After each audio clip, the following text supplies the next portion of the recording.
Bueno, buenas tardes. El día de hoy tenemos esta breve charla muy importante sobre el tema de fraude, ¿verdad? Y vamos a estar abordando principalmente una preocupación que nos debería de estar o de tener con pendiente a los que somos auditores, a los que nos dedicamos a todo esto, ¿verdad? De la auditoría, no solo desde el punto de vista de auditoría de estado financiero, sino también de auditoría interna, e inclusive lo que trabajamos también eh, desde una empresa, desde un puesto de contadores, financieros, etcétera. ¿Qué sucede? A nivel mundial se han dado muchos esquemas de fraude y estos son los que conocemos, ¿verdad? Algunos que ni siquiera nos hemos dado cuenta, pues tenemos que estar un poco alerta. Entonces, esta charla la hemos nombrado cómo detectar fraude en el trabajo de la auditoría, ¿verdad? Y nos vamos a apoyar precisamente con lo que establece la NIA 240, que es la responsabilidad de un auditor en la auditoría de los estados financieros. ¿De acuerdo? Vamos a enfocarnos en eso. Sin embargo, vamos a explorar otro aspecto, porque este tema del fraude es bastante amplio y bastante, podríamos decir, espinoso, por llamarlo de alguna forma, ¿verdad? Entonces, vamos a iniciar explorando algunos tipos de fraude y tenemos para el día de hoy una agenda que vamos a iniciar con los mitos sobre el fraude. Luego vamos a ver algunas breves características estadísticas sobre el fraude. Vamos a tocar los principios éticos, luego un detalle de la NIA 240 como tal, que es la que nos ayuda a centrarnos, a enfocarnos en el tema de la prevención y detección del fraude cuando estamos ejerciendo nuestras funciones, nuestro trabajo. Al final tendremos unas conclusiones y unas reflexiones. Y antes de entrar a la parte de preguntas y respuestas, yo les voy a poner aquí un jueguito ahí para que nos entretengamos un rato, ¿verdad? Y a ver qué tal salimos, y a ver si también algunos pusieron atención en todo lo que hicimos la charla. Si bien es cierto, esta charla, ¿verdad? El tema, perdón, del fraude es bastante amplio. Vamos a tratar de tocarlo en 40 minutos, 45 máximo, para dar hacer el ejercicio que les estoy mencionando y también eh, una sesión de preguntas y respuestas. Es una charla donde necesitamos más que todo que ustedes participen, hagan su consulta y si está en mi poder, por así decirlo, en mi habilidad, poder evacuar esas dudas, esas consultas. ¿Estamos de acuerdo? Ok, comenzamos con los mitos sobre el fraude. Vamos a poner esto un poco por acá. Vamos a hacerlo aquí en esta. Ok, ¿cuáles son los principales mitos que se tienen sobre el? Primero, dice, el fraude es usualmente bien económico. Es decir, que nadie lo puede descubrir, ¿verdad? Ese es un mito. Es un mito porque, por el contrario, es una mentira que siempre se descubre. Tarde o temprano surge, surge la verdad, la realidad sobre lo que se estaba eh, fraguando, sobre lo que se estaba realizando dentro de una empresa, dentro de una organización. Después tenemos otro que dice, este es interesante, ¿verdad? Los auditores no pueden hacer un mejor trabajo para detectar fraude, ¿verdad? Entonces, este también es un mito. ¿Qué ha sucedido? Que con toda esta información eh, es muy difícil seguirle al paso, ¿verdad? Estar al día con todos los esquemas de fraude.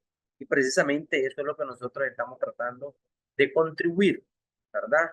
De conocer un poco más este tema para poder realizar un trabajo, ¿verdad? Mucho más eficiente, mucho más eficaz con relación al tema del fraude. Entonces dice, ¿verdad? Que como es un mito, de todos los mitos, de toditito, este es el más grande. ¿Por qué? Porque el auditor puede hacer un mejor trabajo para detectar el fraude, adquiriendo ¿qué? Un buen entrenamiento. Si no conocemos los diferentes esquemas de fraude, pues lógicamente no vamos a tener esa habilidad, esa destreza eh, para poder detectarlo, para poder prevenirlo, para poder percibir que las cifras que nos están mostrando, ¿verdad? Eh, pues tienen algo que debería de investigarse más allá de simplemente quedarnos con esa sospecha o con esa inseguridad. Otro mito: enjuiciando a los perpetradores se disuade a otros de que cometan fraude. Dentro de un sistema de prevención de fraude, el imponer sanciones a los que se encuentren o a los que se sorprendan cometiendo un fraude no es no es una eh, herramienta importante, ¿verdad? ¿Y por qué es eso? Sencillamente porque este, los defraudadores, los que se encuentran cometiendo fraude, ¿verdad? Ellos piensan que jamás van a ser atrapados, jamás van a ser detectados. Porque si no, si estuvieran pensando en que van a ser eh, sorprendidos en el ilícito, pues no lo cometerían. Eso tiene que ver con un tema que se llama el triángulo del fraude. Ese tema del triángulo del fraude, pues se va a estar detallando bastante en los próximos eventos que vamos a estar desarrollando dentro del Colegio de Contadores Públicos. Me imagino que ya a todos ustedes ya les haber llegado a un correo, una invitación. De todas maneras, vamos a estar hablando un poquito más de eso un poco más adelante. Mucha gente no cometerá fraude. Este es un mito. Definitivamente dice que esto no es cierto. ¿Por qué? Porque los estudios que se tienen, un doctor, un criminólogo y psicólogo estadounidense que creó el Triángulo del Fraude, hizo esta investigación y llegó a la conclusión que la mayoría de las personas, bajo ciertas circunstancias, pues van a cometer fraude. Definitivamente. Se hizo ese estudio, se investigó a las personas que que habían sido condenadas por estos ilícitos y definitivamente eran personas normales, comunes y corrientes que habían caído en ciertas, como dice bien ahí la presentación, ciertas circunstancias que los obligaron a cometer el fraude, sin dejar por fuera que ellos percibieron que podían hacerlo sin ser descubiertos. Pero esto viene de la mano con el mito anterior, donde ellos creyeron que en ningún momento iban a ser sorprendidos en su actividad ilícita. ¿De acuerdo? Tenemos otros. Los fraudes no son materiales, es decir, son pequeñeces lo que se ha perdido. Y por el contrario, eso no es cierto. Todos los fraudes son materiales. Lógicamente, pues habrán algunos fraudes que para empresas con mucha plata, con mucho dinero, con muchos activos, con muchos recursos, pues van a pensar, ¿verdad? Que un fraude de montos pequeños no lo va a dañar. Sin embargo, la experiencia ha indicado que puede comenzar un fraude con montos pequeños, pero en la medida que no se les ponga un stop, en la medida que no se ajusten los controles para prevenirlos, no solo detectarlos, sino prevenirlos, pues estos van a ir creciendo tanto en frecuencia como en cantidad o en... Después tenemos, dice que otros mitos, ¿verdad? Muchos fraudes son indetectables. Esto está como el primero, ¿verdad? Que nunca se iban a descubrir. Falso. La mayoría de los fraudes, todititos los fraudes, son detectables. Claro, lógicamente hay estadísticas que no las vamos a ver el día de hoy, pero que se las podemos compartir o las pueden buscar ahí en internet, en la Asociación de Examinadores de Fraude, donde inclusive han habido fraudes que duran sin detectarse hasta 5 y más años. ¿verdad? Eso es ya cuando se dan ciertas circunstancias, ciertas características, ¿verdad? Muy particulares, tanto de la empresa como del perpetrador, el que está cometiendo el fraude. Pero al final, siempre se van a detectar. La gente no quiere admitirlos o no hablar de ellos por la repercusión. Hay algo que se llama riesgo reputacional. Y entonces, por eso es que muchos piensan de que nunca se logró detectar un fraude, pero más sin embargo, posiblemente la razón, y ustedes pueden ver que en nuestro medio no es una noticia que salga a cada rato, es por allá, cuando ya se sale de las manos, cuando son muy significativas, cuando hay otro delito posterior, ¿verdad? O un delito violento. Recordemos que el delito de fraude es un delito no violento, por eso se le llaman criminales de cuello blanco, ¿verdad? No son delitos violentos. Y entonces las empresas eh, lo que hacen la mayoría de las veces es tratar de tapar, arreglarse, ni siquiera ir a ningún juicio para evitar esa mala reputación, ¿verdad? Imaginémonos que uno de los bancos lleve y judicialice a uno de los colaboradores porque se llevó X cantidad de dinero. Entonces, ¿qué va a pasar? Va a haber un riesgo reputacional y la mayoría de los cuentavientes, ¿verdad? Van a retirar su dinero de esa industria. Entonces, esto muchas veces no es que no sean, que sean indetectables, perdón, muchas veces no se divulga por aquel riesgo reputacional, pero al final siempre van a ser detectados. Bien, esos eran los mitos. Pueden haber algunos otros mitos que tal vez se me hayan escapado, pero los primordiales son estos. Y uno de ellos que muy importante es que los auditores no pueden detectar el fraude. Eso es falso. Siempre, quedemos claros, con un buen entrenamiento, como el que están ustedes ahorita asistiendo, van a ir analizando y van a tener una mayor perspectiva o mejor perspectiva para poder detectar, para poder identificar esas señales de alerta que nos hagan investigar un poco más para poder detectar y prevenir estos esquemas de fraude. Bien, la Asociación de Examinadores de Fraude cada 2 años elabora un reporte donde se muestran las estadísticas de los casos de fraude que se han dado, que se han investigado a nivel. Para el 2024, esto se hace cada 2 años, es la última encuesta, que solo traigo algunas láminas nada más. Recuerden que es una charla bastante breve, no vamos a poder ampliar todo esto, pero si van teniendo alguna o les surge alguna duda, pues la van anotando. Después de un momento yo voy a revisarlas para que la evacúen. ¿Qué dice esta lámina que nosotros vemos aquí? Esta estadística.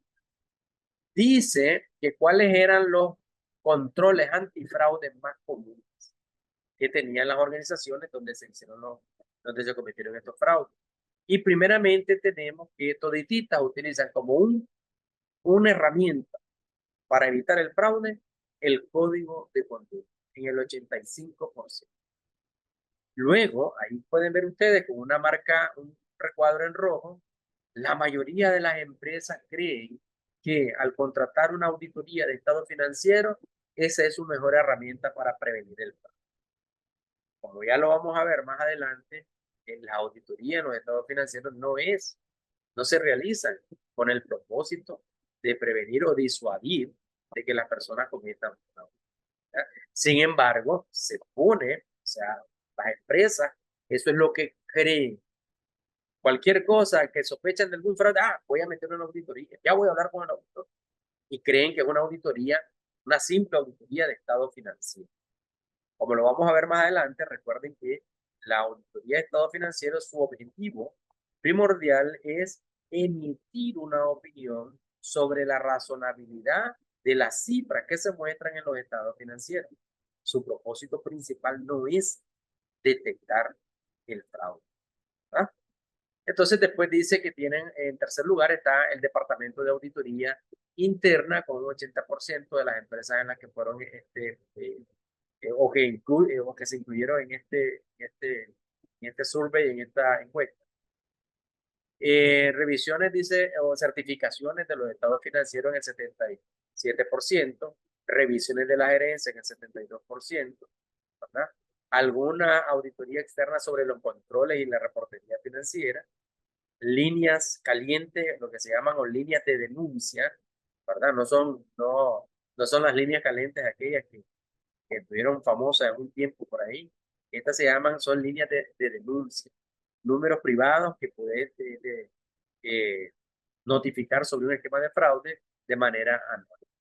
Y ahí vienen pues otra serie de controles que establecieron las empresas que están pero aquí lo que quiero llamar la atención es que la mayoría de las empresas, ¿verdad? Están pensando que contratar a una auditoría de estado financiero es uno de los controles para prevenir y detectar el fraude, ¿verdad? Entonces hay que tener en cuenta las empresas por desconocimiento, ¿verdad? Eh, y por el respeto que le tienen a un contador público, creen que este es un simple control y he llegado a varias empresas que dicen, miren los auditores, ahora sí vamos a ver quién está robando, qué esto y qué lo otro. Y definitivamente son, el objetivo, como les repito, es emitir una opinión sobre la razonabilidad de las cifras mostradas en los estados financieros de acuerdo a un marco contable establecido. ¿Sí? Y al final, ¿cómo se descubrieron los fraudes? En el 43% de los casos que están en el estudio, se descubrieron por lo que llamamos nosotros aquí un bombazo. Alguien tiró el bombazo, ¿ah? y, y así es como comenzaron, de ahí comenzó todo el hilo. Entonces ahí tenés el 43%.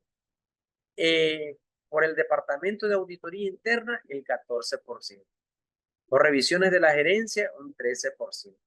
Y si se fija aquí en el recuadro en rojo, está resaltado que la auditoría externa apenas detectó un 3% de los casos de fraude que están en ¿verdad? Entonces vean qué contradictorio, que las empresas están poniendo como un control antifraude la auditoría externa. Sin embargo, la auditoría externa apenas detecta un 3% de los casos. Precisamente ahí vamos a llegar, solo le estoy dando estos tips y vamos a ir al final, podemos armar algún tipo de discusión para analizar por qué eh, estos aspectos que están dentro eh, de este estudio, dentro de este reporte a la nación. Veamos esta otra lámina. Fíjense bien, solo estamos sacando algunos puntos relevantes que tienen que ver con la charla del día de hoy. ¿Dónde laboraba el perpetrador? ¿Qué departamento? ¿Y cuál es el esquema de fraude más asociado? ¿De acuerdo? Si se fijan bien, el primer departamento con 227 casos es operaciones, pero le sigue muy de cerca el segundo departamento donde laboraban o donde se desempeñaban los perpetradores, es decir, los que hicieron los fraudes, están en el departamento de contabilidad. Por otro lado, el color amarillo es el de mayor riesgo, ¿verdad? Entonces, la corrupción es un tipo de fraude, ¿verdad? Un esquema de fraude que es el que está más presente en tu vida, ¿verdad? Y también, después tenemos aquí el departamento de ventas, servicio al cliente, compras con 109, y por allá también tenemos el 82 casos, ¿verdad? Donde el perpetrador laboraba en el área de finanzas, el departamento de finanzas. ¿De acuerdo? Entonces muchos por qué, podríamos decir, de esta situación con esta imagen, ¿verdad? Que es un tema importante o relevante para la profesión del contador público conocer esta cifra. ¿De acuerdo? Por último, este es el segundo a la nación se emite cada 2 años, se manda una encuesta a todos los examinadores de fraude. Los examinadores de fraude que tengan ya casos cerrados, ¿verdad?, concluidos, lo reportan. Los que no hayan investigado, no hayan concluido el caso, no lo reportan. Y entonces aquí aparece el Departamento de Auditoría Interna. ¿Se acuerdan? Ahí arriba estaba operaciones con 227, después decía contabilidad con 202, finanzas con 82 casos, y aquí hay 4 casos en el departamento de auditoría. Y una situación difícil.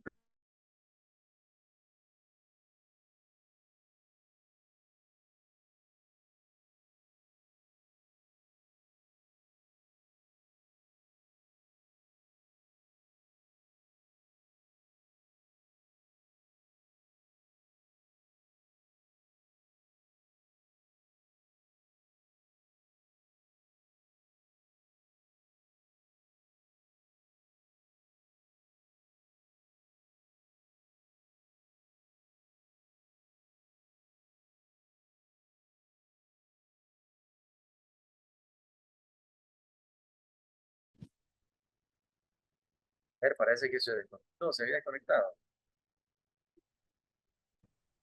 Parece que hubo un problema, profesor. Mm, ¿Qué pasó? Ah, No sé, fíjese raro, porque a mí también me sacó. Sí. pero ahorita sí ya estamos. Ahorita ¿Están ya estamos, conectados? sí, ya estamos, ahorita sí.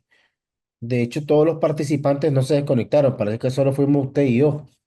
Ah, Sí, adelante, sí, para que pueda continuar. Vamos a ver, sí. ok, pero ¿hasta dónde habíamos quedado? Solo fue momentáneamente, ¿verdad?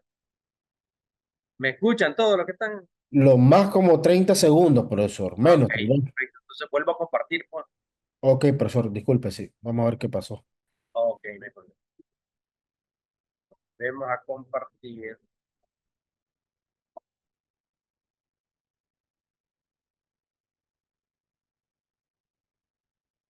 Ya pueden ver mi pantalla. Sí, ya, profesor. Ok. Adelante. Bien, entonces les decía que este estudio se realiza cada 2 años y posiblemente, como aquí aparece, no describen los casos, todos los casos, pero 1000 y pico de casos que se reportaron, no se describe totalmente. Entonces aquí posiblemente pudieron haberse hecho de la vista gorda, pues, o dejar pasar un evento que pudo haber repercutido con mayores eh, pérdidas, ¿verdad?, en la organización. Luego por aquí podemos ver, ¿verdad?, lo que se llama el árbol del fraude. El árbol del fraude, y esta parte es muy importante, es los diferentes esquemas, cómo están agrupados los diferentes esquemas de fraude de acuerdo a la Asociación de Examinadores de Fraude. Y dice que el árbol del fraude tiene tres grandes ramas. La primera es la corrupción. La segunda es la apropiación ilegal del activo, ¿verdad?, o malversación de activos, como se le conoce. Y la tercera es fraude en estado financiero. ¿De acuerdo? Entonces, fraude por corrupción, tenemos el soborno, dentro del soborno hay comisiones ilegales, conflicto de intereses. Dentro de fraude en estado financiero, que es donde entra el auditor, donde tiene mayor incidencia, tenemos diferencias temporales, ¿verdad?, ingresos ficticios, pasivos y gastos ocultos o pasivos y gastos omitidos, valuaciones indebidas. Todos estos esquemas que tienen que ver con el fraude por, fraude en estado financiero, precisamente obedecen a, en cierta medida, a lo que se le ha llamado últimamente una contabilidad creativa.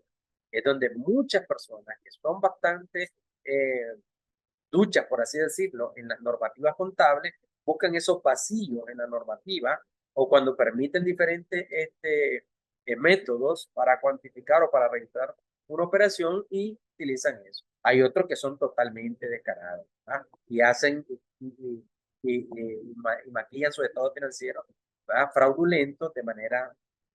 ¿Y qué pasa? Que muchas personas usuarias de esos estados financieros como todo se lo dejan al contador y no manejan bastante el tema de revelaciones, etcétera, métodos de cálculo de provisiones, etcétera, entonces pues se comete el fraude y no lo, no lo perciben, no lo detectan.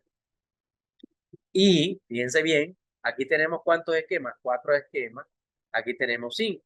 Pero ¿qué pasa con la apropiación ilegal de activos o la malversación de activos? Miren cuánto es. Esta malversación de activos se divide en 2 grandes grupos. Primero, el dinero en efectivo y el segundo tenemos los inventarios, ¿ah? Y otros activos, incluyendo aquí también la información de una empresa. Ahora con el tema, estamos en la época de la información es dinero, ¿verdad? Entonces, fíjense bien aquí en la parte del efectivo, cómo tenemos el robo de efectivo, el hurto antes del registro, que es lo que se le llama el descreme, ¿verdad? Venta que antes de que se vaya a registrar contablemente, la persona agarra el dinero y se lo embolsa y no hace ningún registro contable. Y los desembolsos fraudulentos es cuando ya el dinero está dentro de la empresa, está bien registrado y de ahí se obtiene, ¿verdad? De alguna forma el efectivo para el beneficio personal del defraudado. Entonces, como podemos ver, fíjense bien, el árbol del fraude y todos estos esquemas son los que cualquier, cualquier contador público debería de dominar para que no sea asaltado en su buena fe, ¿verdad? En temas de fraude. Mucho se da el tema, lo que pasa, como les dije anteriormente, no se divulga, no salen a luz, pero siempre en todas las empresas, según la Asociación de Examinadores de Fraude, el 5% del total de los ingresos de cualquier empresa se pierde por temas de fraude. Entonces, en la malversación de activos, que es con lo que lidian mucho los auditores internos, tienen una gran cantidad y estos son los que se han clasificado, los que se tienen en registro hasta este momento. Porque, por ejemplo, en este mismo estudio del 2024, por primera vez ya aparecen esquemas de fraude con criptomonedas, lo que no había sucedido en los periodos o en los años anteriores. Entonces, quiere decir que se está evolucionando todo esto. Y nosotros tenemos que estar a la par del desarrollo tecnológico para la prevención y la detección de los fraudes. Cuando hablamos de fraude, también tenemos que ver con ética del contado. ¿Por qué? Porque es importante, ¿verdad? Es la base fundamental. Muchos de los esquemas de fraude en estados financieros precisamente son cometidos por contadores, que son, eh, como podríamos decirlo, son seducidos. Me gusta utilizar esta analogía, seducidos por el lado oscuro de la fuerza. Se inclinan, son comprados o son seducidos, mejor dicho la palabra, por el lado oscuro y como tienen la habilidad para poder manipular las cifras, pues lo hacen, ¿verdad? Entonces es importante conocer la ética y para eso nos ayuda el Código de Ética de IFAC, donde establece 5 principios fundamentales. 5 principios fundamentales. Y aquí quiero hacer énfasis en el principal, ¿verdad? Primero dice, la objetividad es tomar decisiones imparciales y evitar el conflicto de interés. Muchas veces no nos damos cuenta cuando estamos en una línea bien delgada entre lo que es ético y lo que ya es un conflicto de interés. Por poner un ejemplo sencillo, si voy a auditar una empresa donde el gerente general es mi tío o mi hermano, definitivamente ahí tengo un conflicto de interés y no lo puedo aceptar por muchos reales que me estén pagando, ¿verdad? Porque a todas luces, aunque yo vaya a hacer el trabajo de manera correcta, la gente no lo va a ver así, ¿verdad? Cualquiera va a decir, ah, no, ese me va, lo que va a hacer es a bendecirle el informe y va a ponerle. Entonces, es importante observar todos estos principios fundamentales. La integridad es ser sinceros con nosotros mismos y con nuestros clientes, ¿verdad? Un compromiso con la verdad. Y confidencialidad, esto ya sabemos, ¿verdad? Que es el respeto a la información que nos da el cliente, no divulgarla, como decimos, como dice el dicho buen nicaragüense, no andar con el pito y el tambor, de decir, publicando o contando todo lo que nosotros, toda la información que está en nuestro comportamiento profesional. Es el respeto hacia todas las leyes y regulaciones que tienen que ver con el trabajo que nosotros desarrollamos y precisamente también con el tema de la profesión, en el tema de colegio de contadores públicos, pues respetar todas estas leyes y normativas para que no afecten a otros, inclusive a otros colegas contadores. Y por último, y el más importante, con el que estamos en esta charla, es la competencia profesional y la debida diligencia, ¿verdad? Esto, más que todo, hace énfasis en afilar la sierra, es decir, mantener nuestros conocimientos actualizados, precisamente para poder detectar los esquemas de fraude en donde nosotros nos estemos desempeñando, ya sea como contadores generales, como financieros, vaya, vimos, como auditor interno, y ya no digamos eh, como auditores externos o especialistas en auditoría forense o examinadores de fraude. ¿De acuerdo? Entonces tenemos que mantener todos estos conocimientos al día, para poder dar una respuesta o un servicio de alta calidad. Bien, por aquí me voy a detener un momentito y vamos a ver. Quiero escuchar aquí, vamos a ver si podemos, voy a dejar de presentar un momentito, pero primero quiero que vean esta gráfica.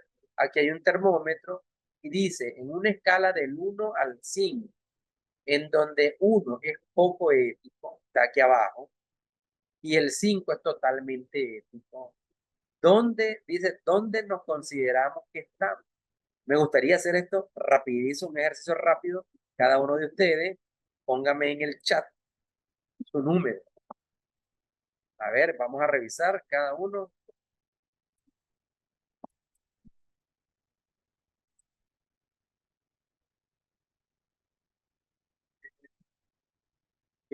Quiero ver aquí qué dicen. Por allá dicen 5 y el resto, a ver, participemos, 4.8. Ahí me pusieron uno, dice 5.160. No, es el número del nivel de ética. 5.5. Vilma Alfaro dice 6. Se salió del rango, del parámetro. A ver, sigan poniendo ahí. ¿Cuántos tenemos aquí? Habemos 116 personas conectadas. A ver, seguimos.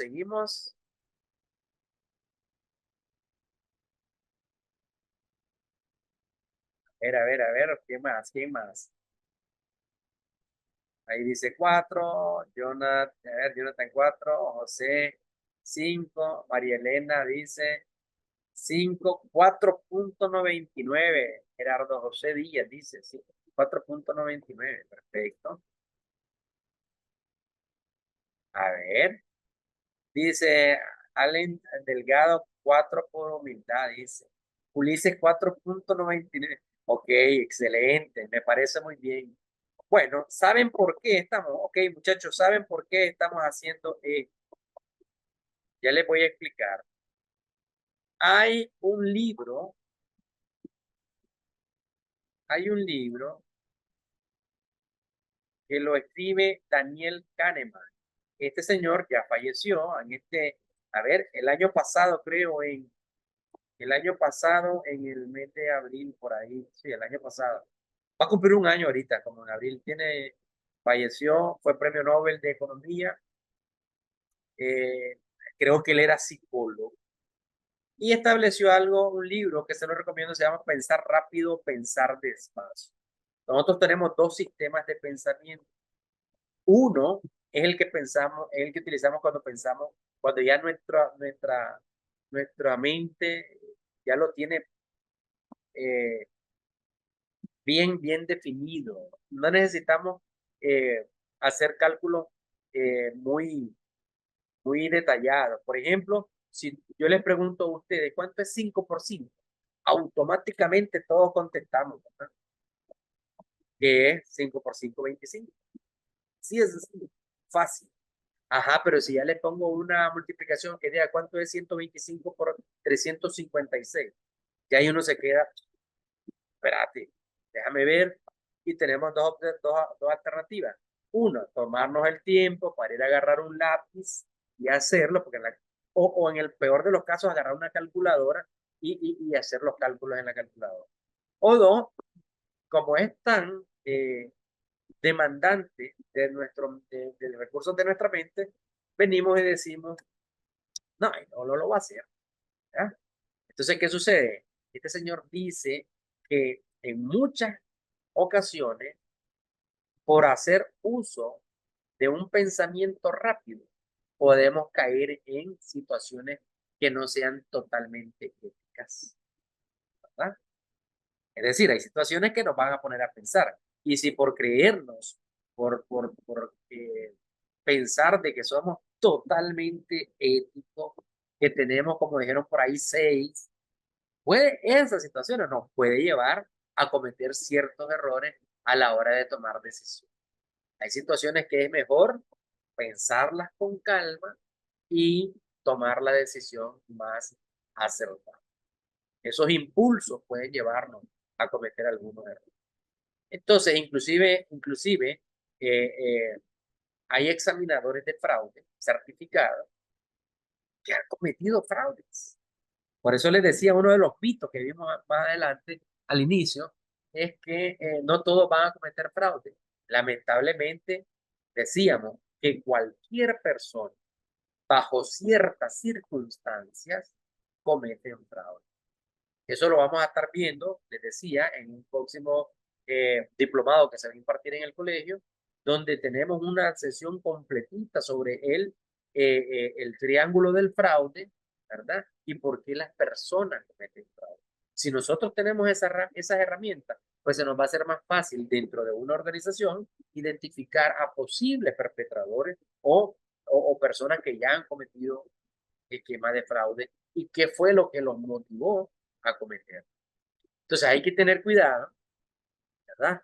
En mi caso personal, yo me estaría poniendo en este amarillo que está aquí, sería como 2.5 o 3, ¿verdad? ¿Por qué? Bueno, precisamente todos deberíamos de tener 5, pero por esas razones, por ese pensamiento rápido, por esas circunstancias que se pueden dar, ¿verdad? No hay que confiarse totalmente y deberíamos de ser precavidos, sobre todo en temas de emitir una opinión en estado financiero, emitir un informe de auditoría interna de determinada área. Hay que obtener, como dicen, las evidencias suficientes y apropiadas para poder ya soltar. Si todavía tengo mis dudas, no debemos de caer en ese tema rápido. A ver, sácate el informe y por ir corriendo a que me paguen y que me den el informe, puedo ser asaltado en mi buena fe y posteriormente, como ya lo vamos a ver en algunos casos de la vida real y de casos internacionales, los auditores son los que se ven afectados.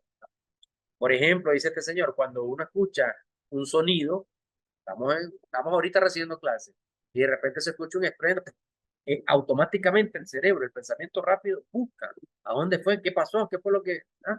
Entonces así sucede también con el tema de los fraudes en los estados financieros, porque como ya vimos, existen tres grandes ramas de fraude según el árbol del fraude, pero todas ellas de una u otra manera van a pegar a las cifras que se muestran en los estados financieros, ya sea fraude por corrupción, ya sea fraude por malversación de activos o ya no digamos lógicamente fraude en estados financieros.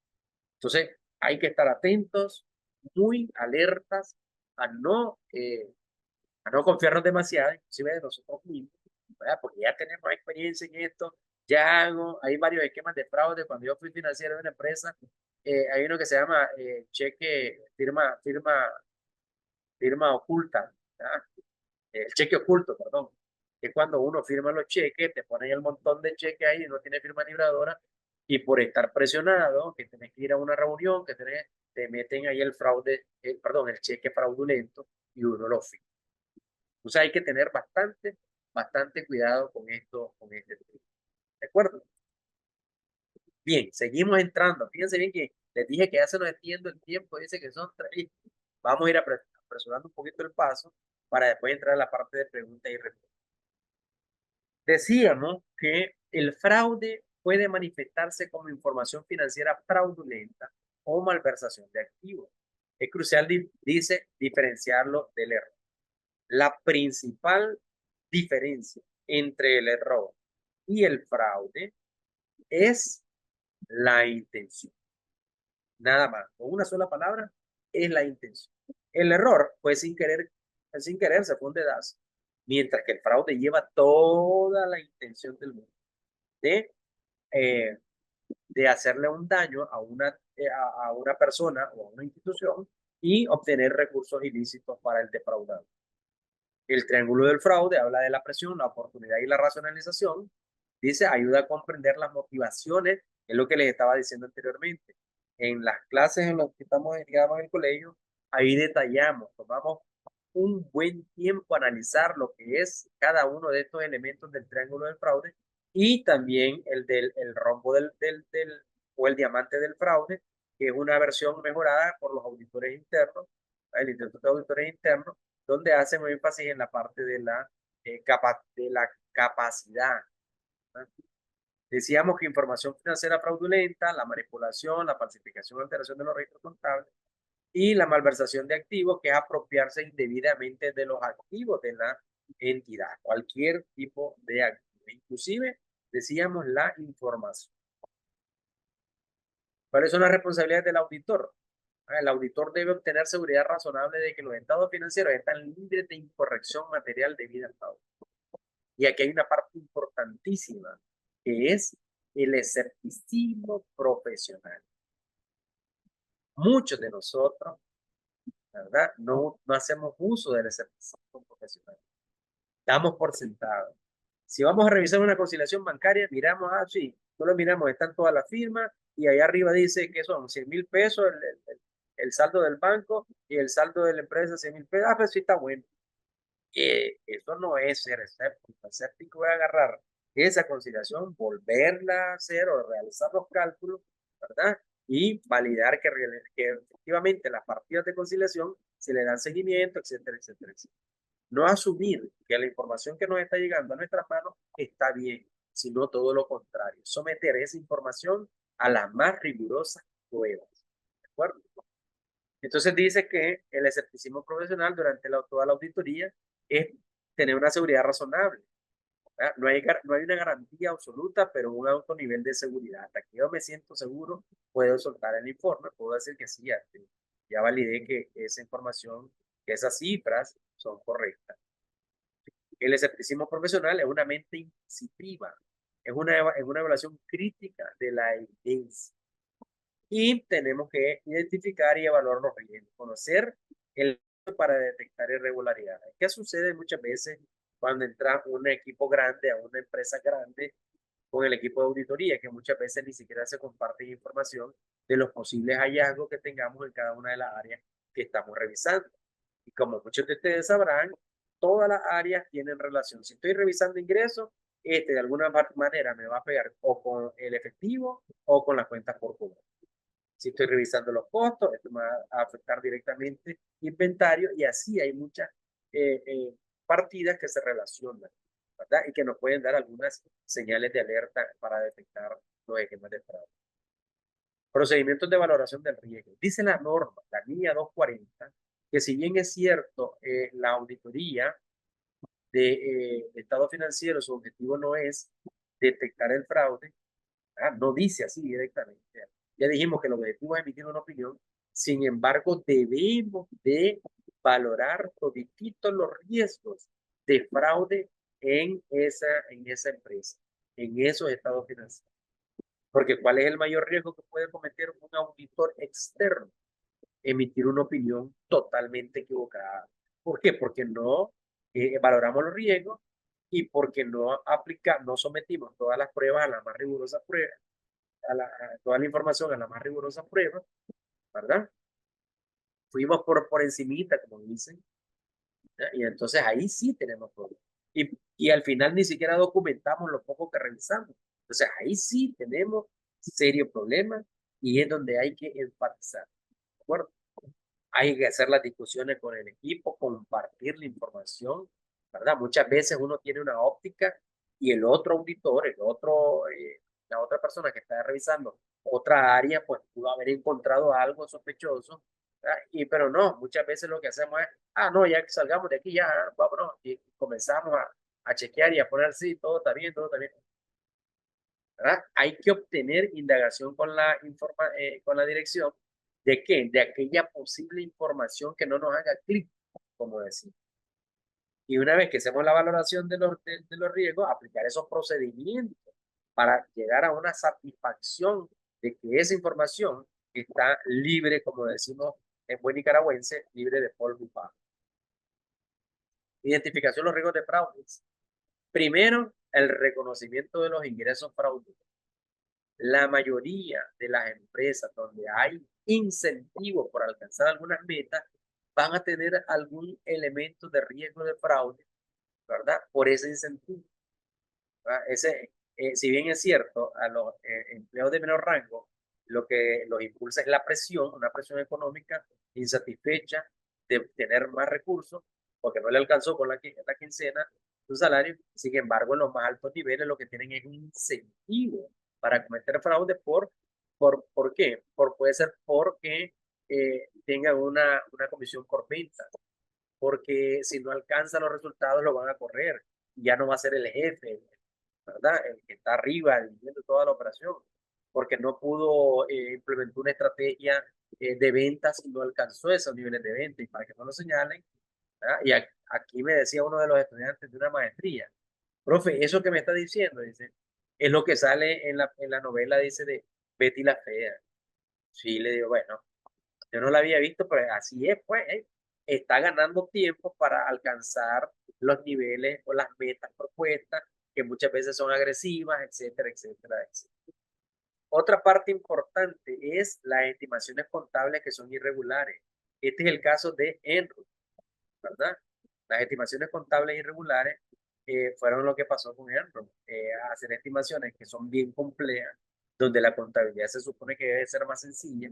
Entonces, eso es lo que podemos nosotros identificar como riesgo. La dilución de los controles, es decir, vulnerar los controles. Hay una validación de los controles internos. Siempre vamos a encontrar, eh, ¿cómo se dicen? Hallazgos en la parte de los controles internos, pero hay algunos hallazgos que son porque el muchacho no llenó un documento o algo, y hay otros que sí se reflejan o se puede apreciar que fueron vulnerados con toda la intención del mundo. Pero eso tenemos que irlo desarrollando en la medida que vamos conociendo los diferentes esquemas de respuesta a los riesgos valorados. Es lo que les estaba mencionando también en la parte anterior, ¿verdad? Hay respuestas globales, cambio en la estrategia general de la auditoría, procedimientos específicos, pruebas diseñadas para abordar los riesgos, pruebas de control. Eh, Muchas veces, y esto tiene que ver también con el tema del libro que les decía, el pensamiento rápido, hay muchos clientes, sobre todo con los que ya tenemos años de colaborar con ellos, que cuando llegamos a hacer la auditoría te dicen, aquí está, mire, lo que me pidió, aquí está la muestra ya, y aquí están los expedientes que va a revisar, y aquí está todo para facilitar. Entonces uno dice, ve que fácil, me la voy a llevar fácil aquí voy rápido, voy a salir rápido. ¿Y qué pasa? Que nos está dirigiendo, ¿verdad? Él nos está dando lo que quiere que nosotros veamos y no lo que nosotros deberíamos de ver. Aquí hay que tener un serio problema. Hay un serio problema y donde tenemos que hilar fino y hacer más bien nuestras pruebas impredecibles. si arqueamos una sucursal o solo arqueamos las sucursales de aquí de Managua y hay sucursales en Matagalpa, en Estelí, pues vamos a esas otras sucursales. ¿Verdad? Entonces hay que hacer esos procedimientos impredecibles como respuesta a esos riesgos donde nosotros estamos valorando que puede haber algún tipo de esquema de fraude.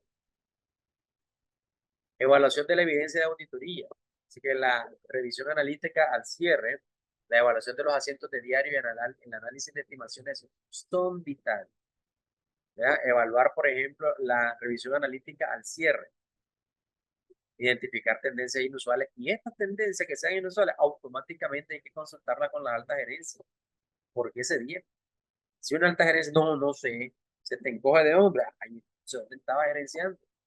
Esa es una señal de alerta grande de temas de fraude.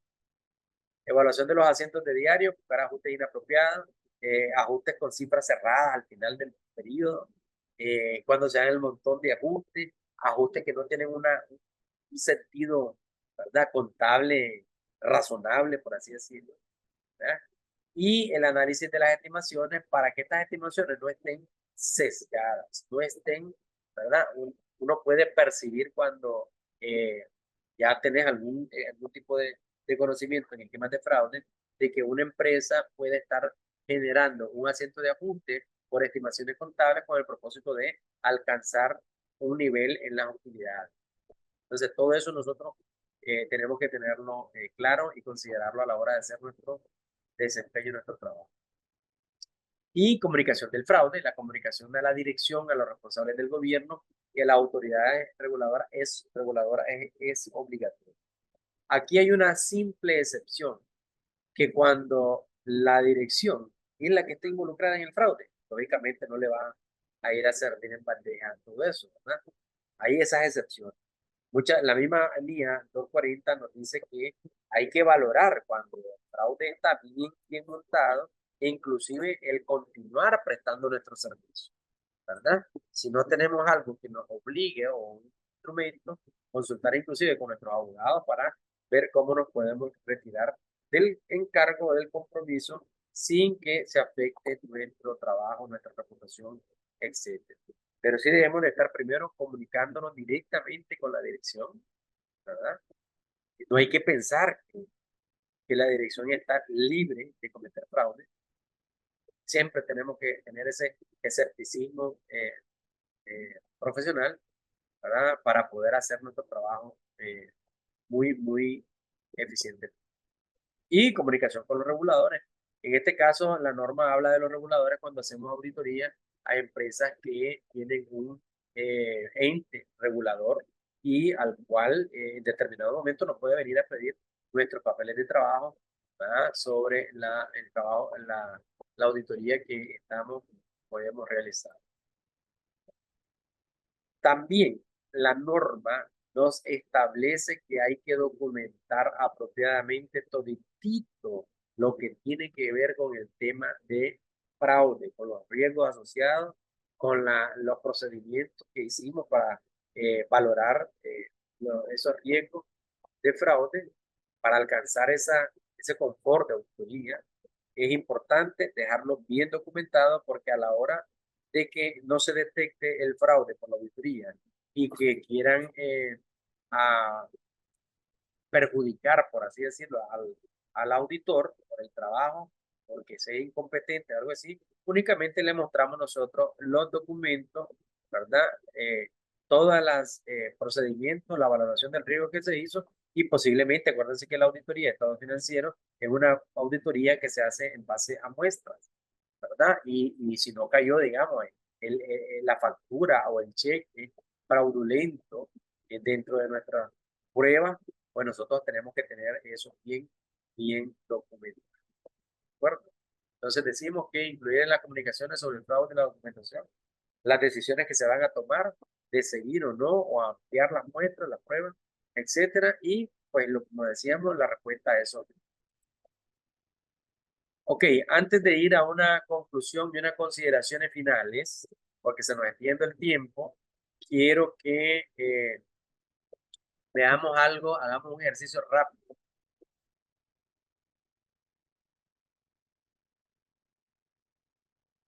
Ok, Primero, lo que vamos a hacer es lo siguiente. A ver, les voy a mandar un link. A ver, vamos a mandarle un link donde ustedes van a hacer un jueguito. Yo lo voy a poner aquí, solo déjenme que cargue rápido. Parece que hay un problemita con la conexión, pero ya está cargando.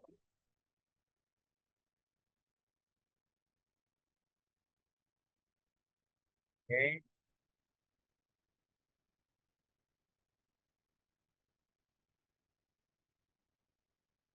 Déjenme compartirles un link por...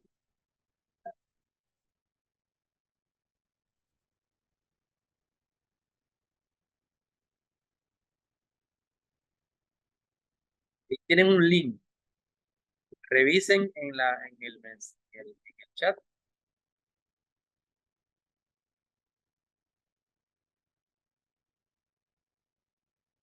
¿Lo logran ver?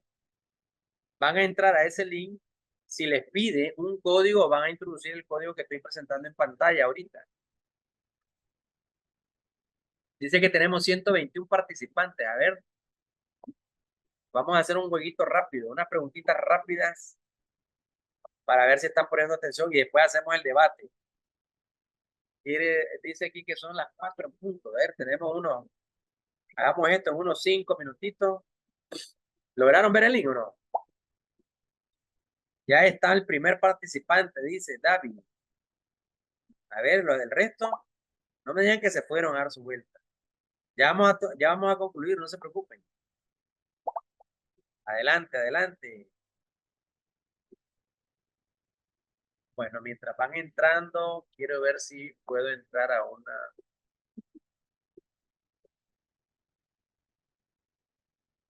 A ver, solo 4 van ahí, ¿no? Y el resto no va a participar. Adelante, vayan entrando, voy a mostrarles unos temas. Vayan entrando mientras yo voy a buscar aquí otro. Estoy buscando otro.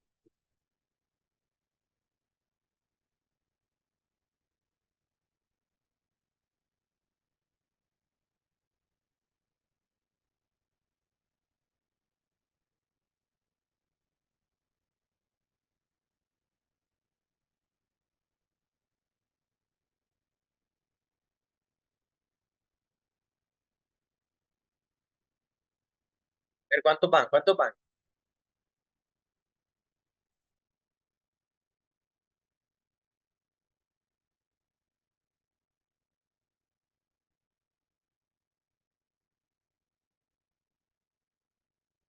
Dice que muestre el código. Ok, ya le voy a poner el código, pues. Ya le muestro el código. Si les pide el código 50 20 80. Solo 10 participantes y el resto no quieren jugar. A ver, para que se desestresen un poco y así vamos aprendiendo. Es una herramienta que también se utiliza para el aprendizaje gamificado.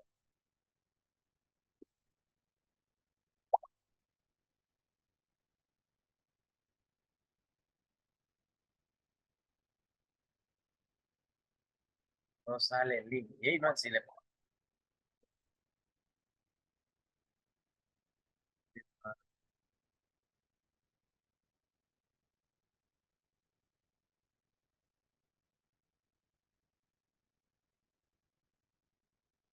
Ok, van 24.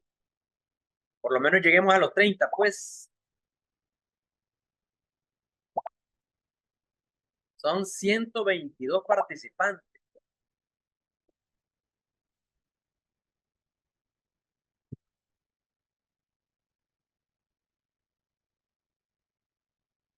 Y 8, por lo menos lleguemos a los 30, pues, para que comencemos el juego.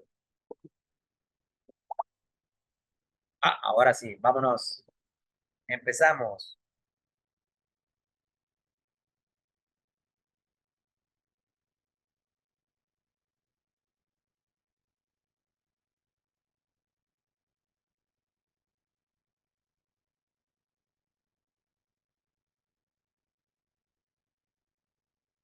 Todo eso está basado en lo que vimos ahorita.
Adelante.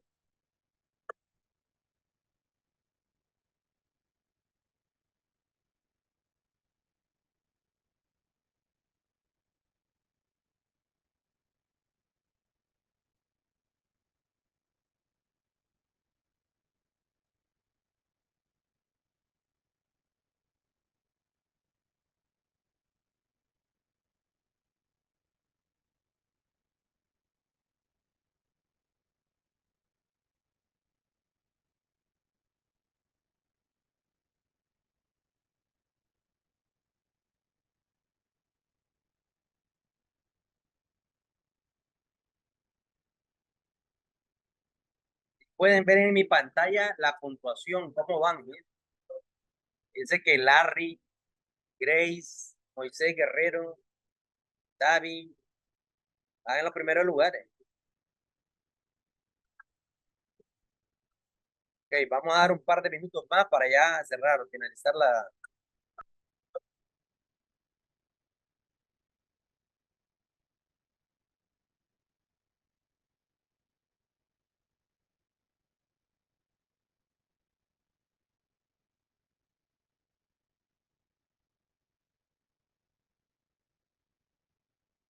Hay más movimiento todavía. El resto.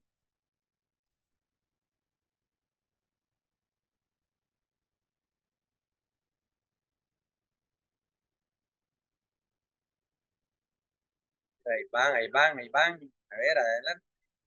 Hay unos que no, y hay unos que no arrancaron. Bueno,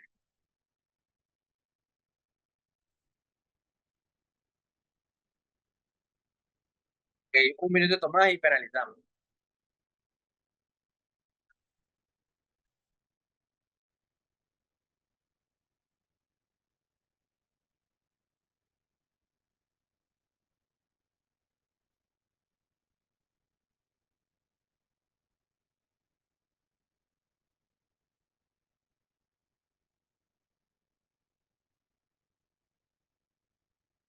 Listo, pues vamos a darle finalizar.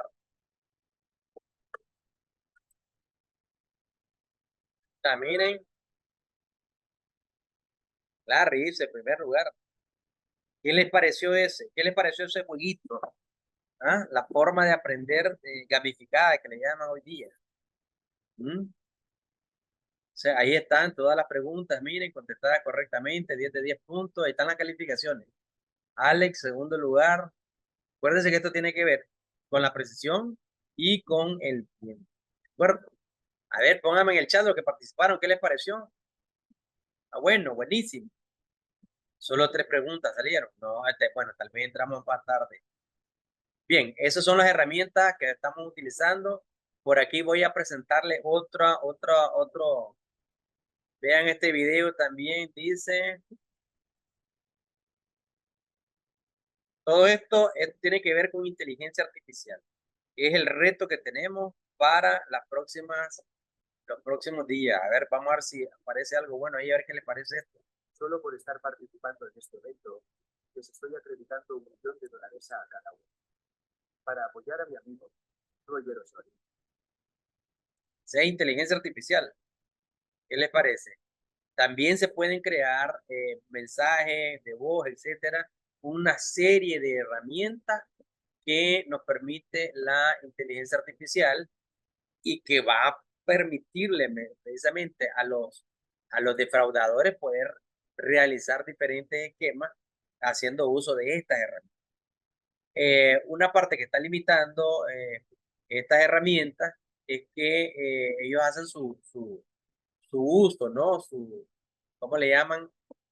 Sus precauciones para que no sean utilizadas. Esta es una herramienta gratuita, pero ya las personas que tienen más posibilidades, digamos, de realizar estos esquemas o tienen más recursos, pueden adquirir algunos software con mayor destreza para poder elaborar algunos recursos eh, que son de carácter, podríamos decir, fraudulento. La mayoría de los soportes que se crean, o sea, que amparan a los fraudes, son precisamente los documentos que son elaborados fraudulentamente con, ¿cómo podríamos decir? Con una, con un porcentaje, digamos, de credibilidad bastante elevado. Pero en realidad también son esquemas de fraude. ¿De acuerdo? Ok, quiero ver si tengo aquí la presentación ya para ir finalizando. Creo que tenía una lámina pendiente todavía. Vamos a ver, perfecto. No, ya estamos casi que finalizando. Entonces, conclusiones, ¿qué podemos ver ahí? Una gráfica donde todos los se llaman delincuentes de cuello blanco. No es un delito, el fraude no es un delito violento, ¿verdad?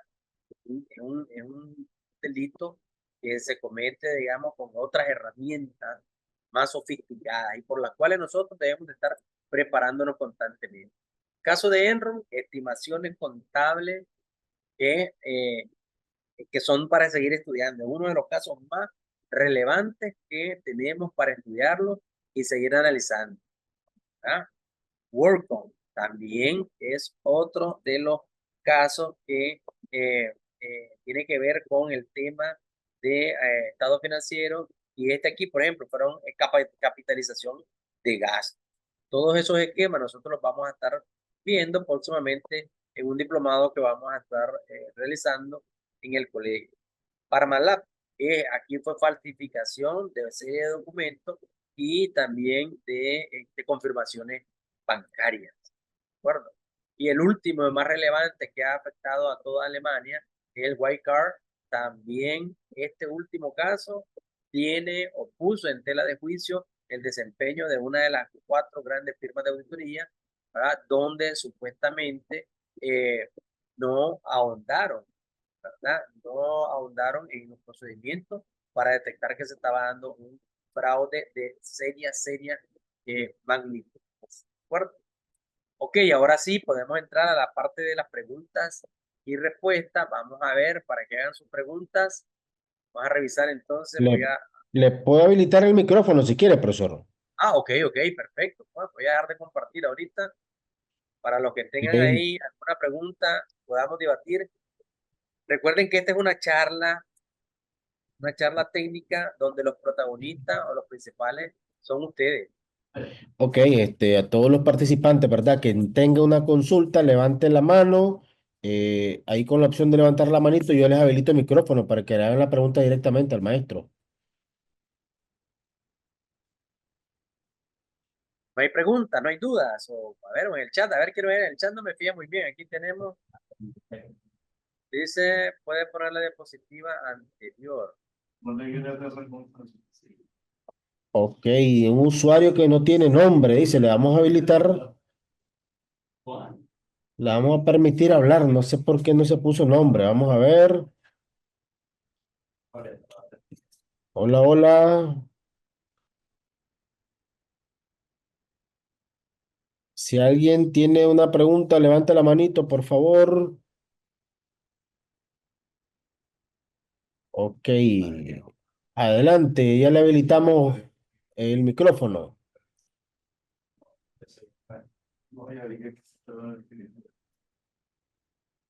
Hola, hola.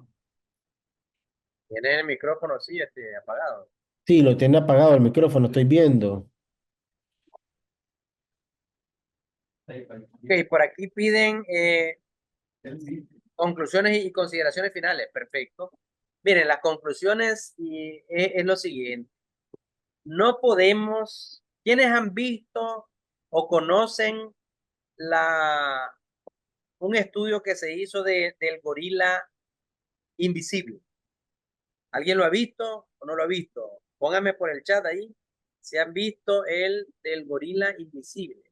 Si no, voy a ver si se los encuentro aquí rápidamente y lo podemos ver.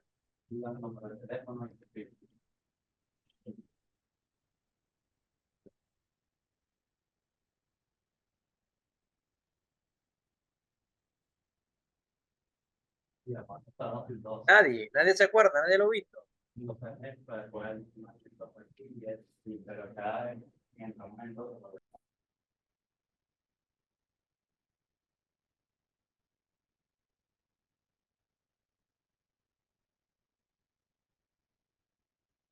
es una prueba de atención y concentración. Ok, dice que no. Vamos a verlo rápidamente, pues no dilata mucho. Pongan atención a este video que vamos a ver ahorita. Pongan atención al video.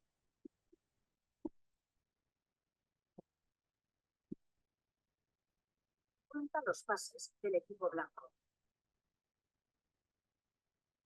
Todos escucharon, ¿verdad? Van a contar los pases que hay dos equipos. Un equipo de camisas negras y un equipo de camisa blanca. Entonces van a contar los pases que hace el equipo de camisa blanca.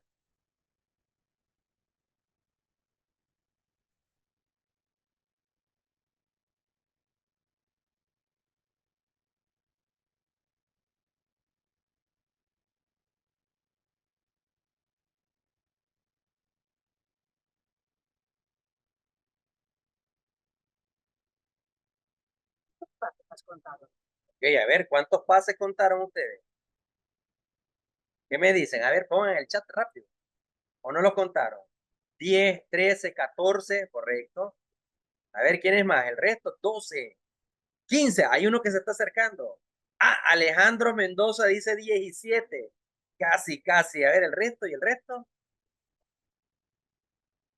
16.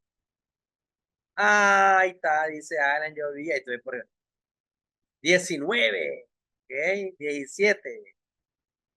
Bien, terminemos de verlo. Vamos a ver. Terminemos de verlo. La respuesta es 18.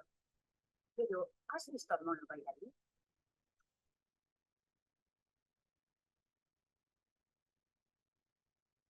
Ahora fíjense bien si ve un gorila ahí.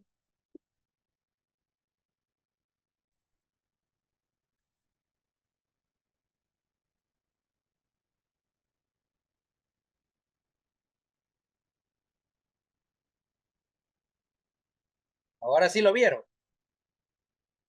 Es fácil perderse algo cuando no se usa. ¿Qué les pareció esa prueba? ¿Mm? Está interesante, ¿verdad? Ok. Conclusión. Conclusión es la siguiente. Que muchas veces, acuérdense lo del cerebro, el pensamiento rápido y el pensamiento lento. Muchas veces a nosotros como auditores nos enseñan los clientes los estados financieros y nos dicen, a ver, mira, aquí está, estas son las cifras, ya, dame una opinión sobre esto. Y por otro lado, nos están ocultando lo que verdaderamente nos debería interesar a nosotros, el fraude que tienen o que están haciendo, no lo van a mostrar. Ellos nos están dirigiendo, nos están convenciendo de que veamos lo que ellos quieren que nosotros veamos. ¿De acuerdo? Entonces, ¿cómo vamos a hacer esto? ¿Cómo lo vamos a lograr? Primero, en resumen, es conociendo todos los diferentes esquemas de fraude que nos habla la Asociación de Examinadores de Fraude, el árbol del fraude. Dos, conociendo por qué las personas cometen fraude, ¿verdad? Y tres, el famosísimo escepticismo profesional, ¿verdad? Someter toda la información a las más rigurosas pruebas hasta alcanzar esa seguridad que nosotros necesitamos para poder emitir una opinión, para poder, y si estamos desde el punto de vista de auditoría interna, ¿verdad? Que todas las áreas que estamos revisando que todos los controles internos se están aplicando, etcétera, etcétera, etcétera. Y por último, observar los principios éticos relevantes, como son, en este caso, el de la competencia profesional. ¿De acuerdo? Por ejemplo, ustedes están aquí ahorita en esta charla, se tomaron la molestia, pidieron a este entrenamiento y algo se tiene que llevar de aquí. Eso es lo que se llama un aprendizaje significativo. Es lo que todos debemos de estar buscando todos los días. Conocer algo nuevo enfocado en el área donde nosotros estamos trabajando. Y ya para manera de reflexión, acuérdense de los mitos.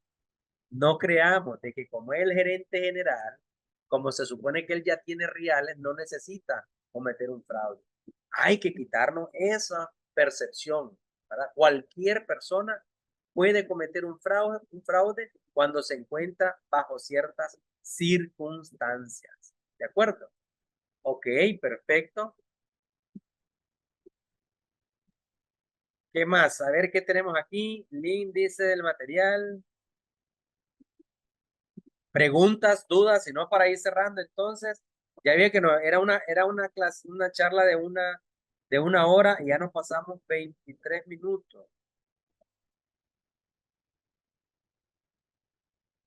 Ok, nadie más, preguntas, dudas.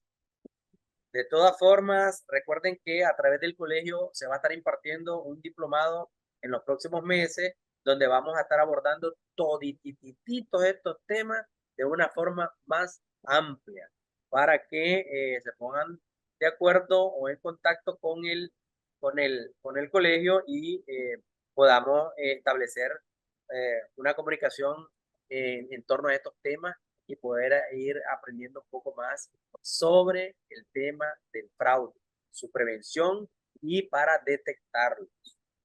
Ok, si no hay más preguntas, veo que por aquí dice,